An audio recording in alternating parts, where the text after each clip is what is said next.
The marble steps of the Supreme Court stood quiet in the early morning. A light breeze stirred the flags above, and the air carried that heavy, still silence that always seemed to surround the highest court in the land. It was the kind of silence that suggested weight, that decisions made here did not just live in headlines, but in history books shaping lives for decades to come. Inside, the courtroom was nearly full. Journalists shuffled their notes, clerks whispered quickly, double-checking schedules, placing last-minute papers on polished wooden desks. A few visitors leaned forward in their seats, eyes darting between the justices' chairs that loomed high above the chamber. Every sound, a cough, the scrape of a shoe against marble, seemed amplified. It wasn't just another day. There was an undercurrent of tension in the air, something unspoken that had drawn attention beyond the usual watchers of law and politics. At the center of it all were two figures strikingly different in background, but both unflinchingly sure of themselves, Justice Amy Coney Barrett and Representative Jasmine Crockett. Barrett, seated in her black robe, wore the practiced composure of someone who understood the weight of her position, sharp, deliberate, and careful. With every word she carried herself with the calm authority of the court. To her, questions were weapons, not shouted or swung wildly, but carefully sharpened tools used to expose flaws, inconsistencies, or shaky reasoning. Across from her, Jasmine Crockett projected a very different kind of energy, a rising political voice with a fierce commitment to her principles. She had walked into this space fully aware of the imbalance, the chamber, the robes, the traditions. They weren't built for voices like hers, and yet she was not the type to shrink.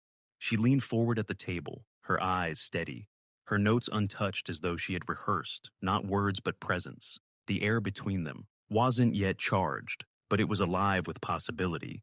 Onlookers sensed that something could ignite here. An older journalist in the press section whispered to a colleague, "This isn't routine. Watch carefully. This one feels different." That sense of difference mattered. The Supreme Court had long been a place where the language was cloaked in formality, where disagreements played out through carefully written opinions and dissents. But on this day, as the arguments prepared to begin, there was an expectation of friction. Two different worlds colliding under the same roof. Justice Barrett tapped her pen against the desk gently, a small sound lost in the large chamber, but sharp enough to signal her readiness. Crockett shifted in her seat, straightening her shoulders as if silently reminding herself that her voice mattered here, even in a room designed to make her feel otherwise.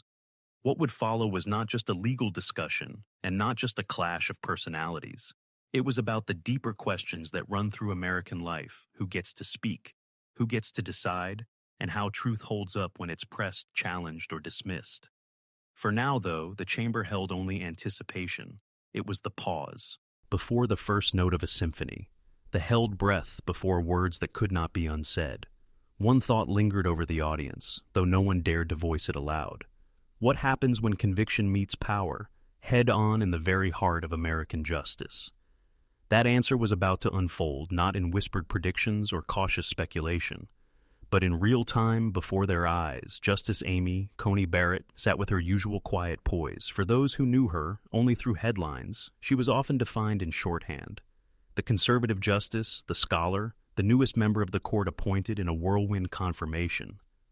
But the reality was deeper. Barrett's demeanor carried the discipline of someone who had built her life around careful study and controlled environments. Born in New Orleans, raised in a large Catholic family, she had grown up with order and faith woven into her daily life. Education was her currency, discipline her guide.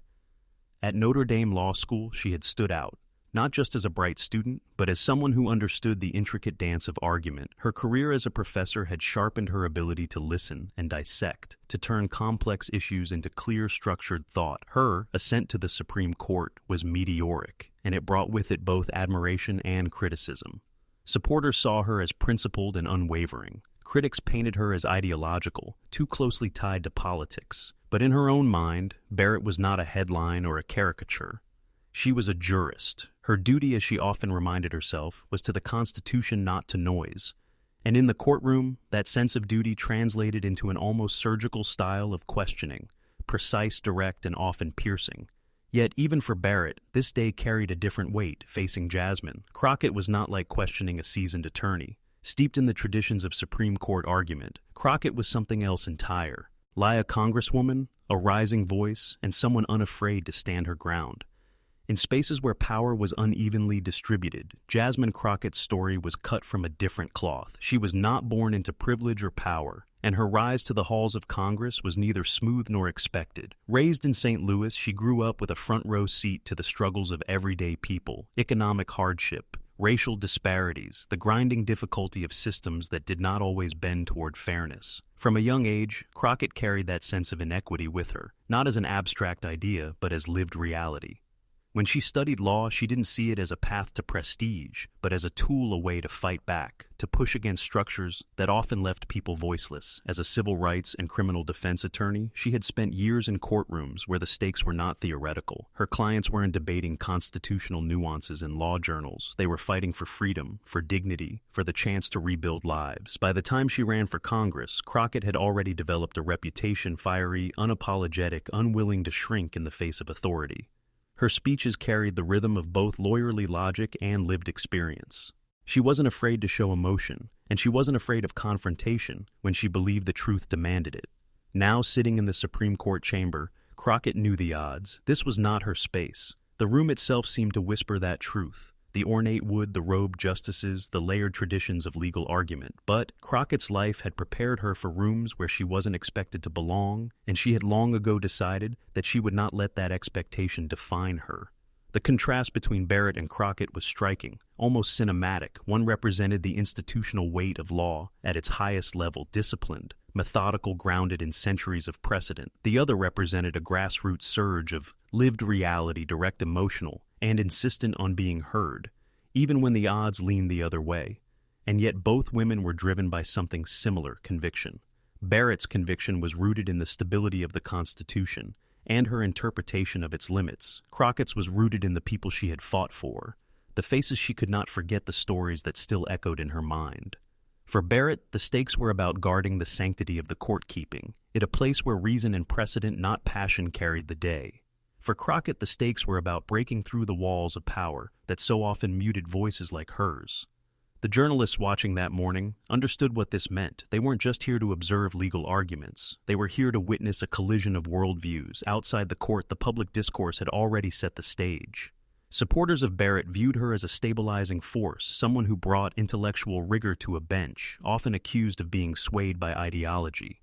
Supporters of Crockett saw her as a truth-teller, a disruptor, unafraid to challenge systems stacked against ordinary people. Both carried supporters who projected their hopes onto them. Both carried critics who questioned their every move. And in that chamber, the weight of those expectations seemed to press in, invisible but undeniable. As Barrett reviewed her notes, she thought about the questions she would pose. She believed deeply in the power of questions, not just to expose flaws, but to sharpen arguments. To her, questions were a form of respect. If she pressed hard, it was because the issue demanded clarity. Crockett, meanwhile, reminded herself of the people back home. She thought of neighborhoods where opportunity was scarce, of clients she had defended who had been written off long before they saw a courtroom. She thought of those who had told her, "Keep speaking up even when it feels like no one is listening." That was her fuel. That was why she had stepped into this arena, no matter how unwelcoming it felt. The scene was set. A justice grounded in the law, determined to uphold the order of the court. A congresswoman grounded in lived experience, determined not to let that order silence her. Their paths had converged not by accident, but because the questions of justice, power, and truth are never contained in one branch of government alone. They ripple outward, crossing boundaries, demanding confrontation.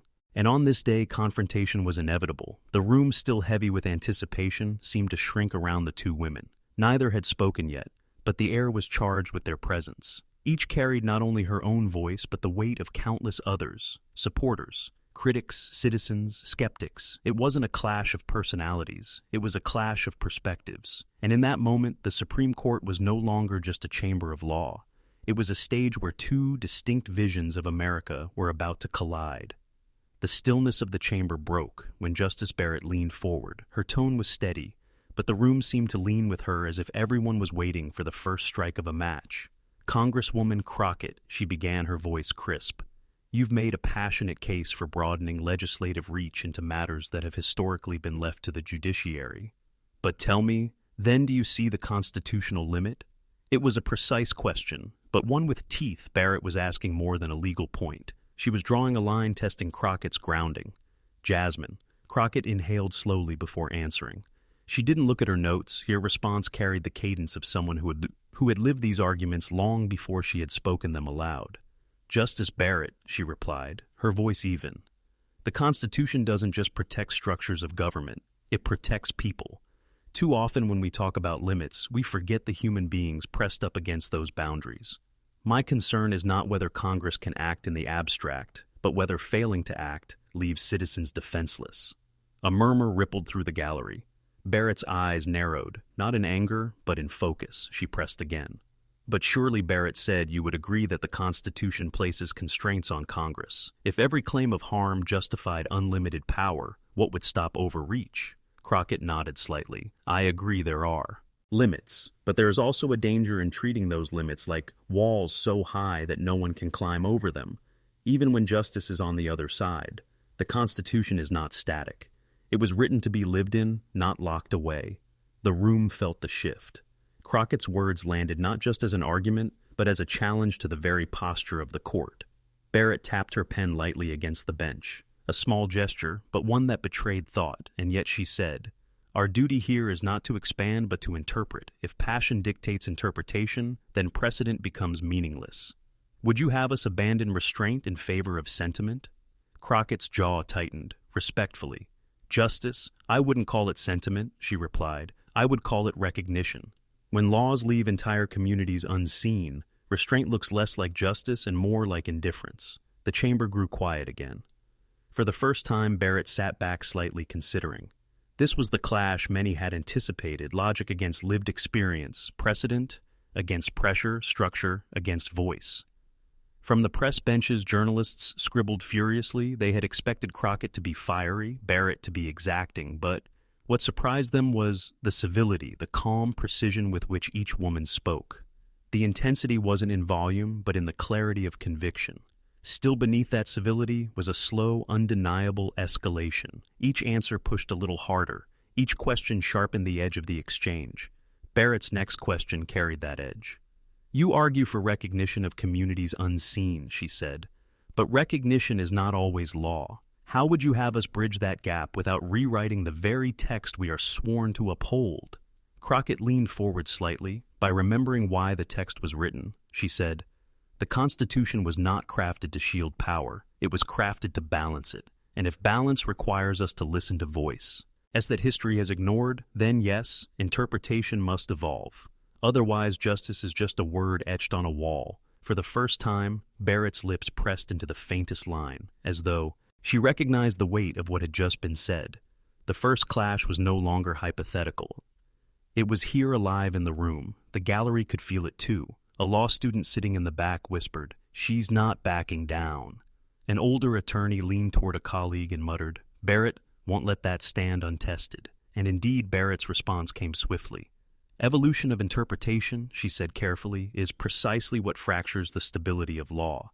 If we adjust every time a voice demands to be heard, do we risk replacing justice with chaos?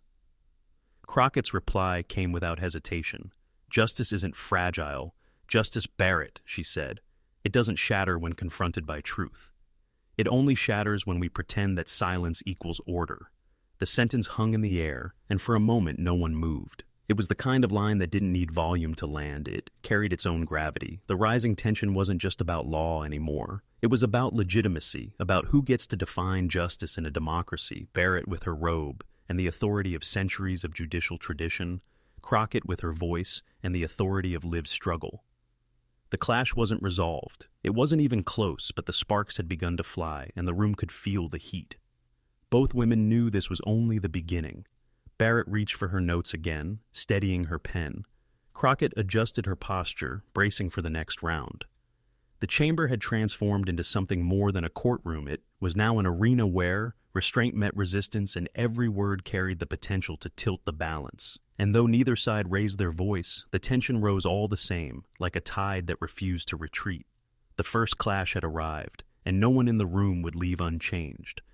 The air in the chamber was still charged from the exchange. Justice Barrett's words lingered like echoes against the marble walls, and Jasmine Crockett's voice. He still carried the weight of challenge. But then instead of continuing the volley, Crockett did something unexpected. She told a story. "When I talk about communities left unseen," Crockett said, her voice softening, "I'm not speaking in abstractions. I'm thinking about a young man I represented years ago, back when I was practicing law in Texas. His name was Marcus." The sudden shift caught everyone's attention. Reporters lifted their heads. Barrett herself tilted slightly forward as though instinctively drawn closer. Marcus's story unfolded slowly, piece by piece, in Crockett's telling. He was 19 years old, a first-generation college student who had worked 2 jobs to pay tuition. One night, walking home from a late shift, he was stopped by police. The reason was vague, suspicious behavior. But what began as a stop ended in an arrest. He hadn't committed a crime. Crockett continued, but he spent 6 months in county jail waiting for a hearing. 6 months because he couldn't afford bail? Her voice didn't rise, but the silence in the room made it sharper than any shout. Barrett's face remained still. Though her eyes flickered slightly, Crockett pressed on. 6 months. Doesn't sound like long when you're sitting in an office with a salary. But for Marcus, it was everything. He lost his job. He lost his scholarship. By the time his case was dismissed, his life had unraveled, and when I sat across from him afterward, he asked me, "Ms. Crockett, if I didn't do anything wrong, why do I feel like I'm being punished for existing?" The gallery shifted uneasily. It was no longer just legal theory. Being weighed in the chamber was the cost of delay, the weight of systems that sometimes saw people as case numbers instead of human beings. Crockett paused before adding, "Marcus wasn't dangerous, he wasn't violent, he was just poor. And the law as written didn't protect him from the slow erosion of his future." That's what I mean when I talk about justice not being static, because if the law remains blind to lives like Marcus, then what are we really protecting? Her words carried no dramatics, only gravity. For a moment, even Barrett didn't respond. She tapped her pen once against the bench, then set it down carefully. The story had shifted the rhythm of the exchange. When Barrett finally spoke, her tone was quieter than before. "I understand the pain in what you describe, but how do we as judges reconcile that with the framework we are sworn to uphold? If we allow stories, however powerful, to dictate our rulings, where do we draw the line?" It wasn't dismissal, it was a question genuine and probing. Crockett nodded. "I don't expect judges to abandon the Constitution for sympathy. What I expect is for interpretation to remain alive enough to hear voices like Marcus. He never asked for special treatment. He only wanted the same chance as anyone else, to go to class, to keep his job, to not lose half a year of his life for no crime. If the law cannot see him, then it is not justice, it's procedure." The room absorbed her words like a weight pressing into the walls. Somewhere in the back, a woman dabbed her eyes with a tissue. A young intern shifted uncomfortably, as though realizing for two, the first time, that the laws, abstractions could devour real lives. This wasn't just Crockett making a point. It was Crockett holding up a mirror. Barrett looked at her for a long moment. Then she leaned forward, her voice deliberate. "You believe that the Constitution must be flexible enough to respond to Marcus?" "Yes," Crockett said simply. "And what if in responding we unravel the stability the Constitution was built on? It stops bending when it breaks someone else. Compassion does not mean chaos. It means asking every time who is being crushed under the weight of our silence. And if the law does not bend for them, then perhaps it was never as strong as we believed." The chamber sat in silence, suspended in the gravity of those words. Neither side had won, neither side had lost, but both had revealed something raw. Barrett had admitted the limits of interpretation. Crockett had admitted the dangers of unchecked bending. Between them hung a fragile recognition that justice is not simple, not clean, not a matter of absolutes. It was not resolution. It was exposure. And that exposure carried more weight than any declaration could. For the first time in the exchange, Barrett leaned back, folding her hands. She didn't rebut. She didn't press further. She simply regarded Crockett with an expression that seemed less like opposition and more like contemplation. The gallery, too, seemed changed. What began as a clash of ideology had become something else entirely, a confrontation with the deepest, hardest question of justice. And in that moment, the Supreme Court chamber wasn't a battlefield. It was a mirror forcing everyone inside to ask where they stood and what they were willing to call justice. It was the turning point. Not because anyone had won, but because the argument had shifted from debate to reckoning. The room was no longer debating Marcus. It was debating the very soul of the law itself, and that more than any ruling or opinion was what left the room stunned. The echoes of Jasmine Crockett's last words still lingered in the chamber. If the law does not bend for them, then perhaps it was never as strong as we believed. For a long while, no one moved, no one spoke. It was as if the entire court, the gallery, even the walls themselves were reluctant to disturb what had just been laid bare. Justice Barrett sat back in her chair, her pen resting idly against the bench. The firmness that had marked her earlier questions seemed to soften, replaced by something quieter, an acceptance perhaps, or at least a recognition that the discussion had traveled beyond the usual borders of debate. Crockett, too, seemed altered. She was no longer leaning forward as an advocate pressing her point. Her shoulders eased her tone, tempered by the realization that sometimes the deepest impact of words isn't in their force but in their ability to stay and linger. At last, Barrett spoke. Her voice was lower now, less sharp, more human. "Representative Crockett," she said carefully, "I still hold to my conviction that law must be bound by discipline, that without limits we risk unraveling the very system meant to safeguard us." She paused, her eyes tracing the chamber as though measuring the weight of the moment. "But I cannot deny what you've shown me today, that discipline without compassion risks turning into something colder than justice, something that may preserve order, but at a cost we cannot always see until it is too late. It was not concession. It was not surrender. It was recognition." Crockett nodded slowly, her expression gentler now, and I cannot deny, she replied, that bending too far carries its own dangers, that compassion untethered can drift into favoritism. I know that risk. I know how easy it is to let sympathy cloud the clarity that justice demands. She gave a small, almost weary smile. But clarity without humanity is just another form of blindness. The exchange no longer felt like sparring. It felt like two voices circling the same truth from different sides, finding overlap in the middle, in the gallery. Q sat with his head lowered. His hands were clasped, trembling slightly, not from fear this time, but from the realization that his story had done what he never imagined possible. He hadn't just been heard. He had shifted the air in the highest court in the land. And yet Marcus knew this wasn't about him alone. It was about something larger, the fragile balance between words written centuries ago and lives unfolding in the present. A clerk later described the moment like this. It wasn't a victory or a defeat, it was like watching two currents of a river meet, not colliding, but converging. The water ran rougher for a while, then steadied, carrying both forward. Barrett, after a long pause, added one final reflection. "I suppose what today shows us is that the Constitution is not just a book of rules," she said softly. "It is a mirror, and sometimes when we look into it, what we see is less about law and more about ourselves, our fears, our hopes, our limits." Her words hung in the air, not as a judgment, but as an acknowledgement. Crockett responded with a line that would later be quoted in headlines, opinion pieces, and classroom discussions. "The measure of justice is not whether it keeps us comfortable, but whether it makes us confront what we would rather ignore." The gavel never struck. No ruling was handed down that day. But those who were present walked away with the sense that they had witnessed something rare in argument that had not resolved itself into neat victory or defeat, but had carved out a deeper understanding. The confrontation had not changed the law, but it had changed the way those in the room thought about the law.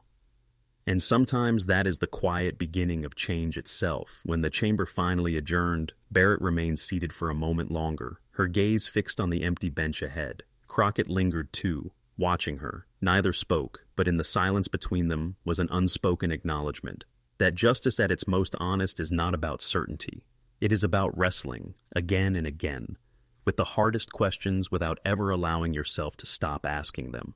And as the doors of the Supreme Court closed behind the last spectator, the weight of the day's exchange settled into memory, not as a clash, but as a conversation, not as a battle, but as a reckoning that would not end here, but would ripple outward, in classrooms and courtrooms and quiet conversations, where people asked themselves the same question that lingered in the chamber that day. What truly is justice without humanity? When history looks back on the great moments of public life, it rarely remembers the exact statutes debated or the precise motions filed. What it remembers are the silences that followed a hard truth, the pauses where something deeper broke through. That day in the Supreme Court, was not about winners and losers. It wasn't about Justice Barrett approving her discipline or Jasmine Crockett asserting her passion.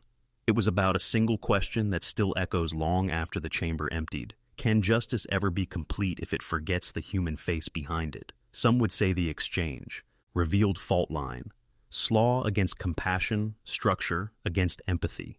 Others would argue it showed something far rarer, the possibility that both can coexist if only those who hold power are willing to see beyond their own convictions. The Supreme Court did not render a ruling that afternoon, but perhaps that was the point.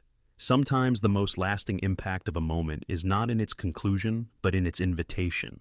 An invitation to think harder, to listen longer, to wrestle more honestly with the questions that never quite let us go. And so, as the echo of that debate drifts outward into our own lives, it leaves us with a quiet, unsettling, and necessary thought. Justice may never be perfect, but the measure of our society lies in how tirelessly we keep reaching for it.